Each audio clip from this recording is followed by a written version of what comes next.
This 25-pound weight around my neck symbolizes the heavy emotional burden that ADAP places upon AISH recipients.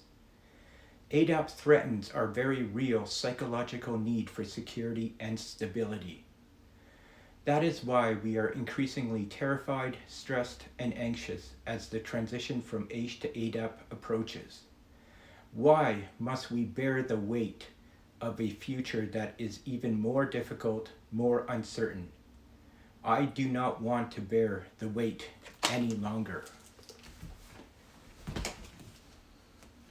If I don't fight back, I'll only continue to suffer. We will have to work 13 hours just to make up for the $200 a month that ADAP will take away from us. And for those unable to work, it is a loss that they can do nothing about. Why are the severely disabled being put into a welfare work program? It's like asking a dog with one leg to pull a sled.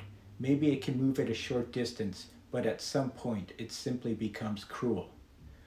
And for those who can work part-time, how are we supposed to build a better future when ADAP reduces what we're allowed to earn before our income is clawed back? How is that opportunity? ADAP will force us to reapply for AISH, even though AISH is supposed to be assured. Do they not trust the doctors who performed extensive medical evaluations to determine our limited ability to function? And as we age, our disabilities do not get better, they get worse. We develop new health challenges, not fewer. The stability we need only grows more essential with time. Do they think we can reason ourselves out of mental illness? Do they not realize that the brain is an organ, and like any other organ, it can fail, affecting our ability to think, reason, and regulate emotion? Do they choose to ignore that those found guilty of AISH fraud are only 0.05%, far lower than welfare fraud? And why no appeal process? Even people in prison have the right to appeal.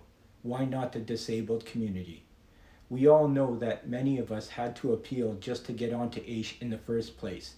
As it's often said, no one gets onto AISH the first time. That is why we must raise our voices now, because if we consent with our silence, how much further will they push us toward an even worse circumstance? Please sign the paper petition to stop ADAP and save AISH. Thank you. I'm Daryl Leary.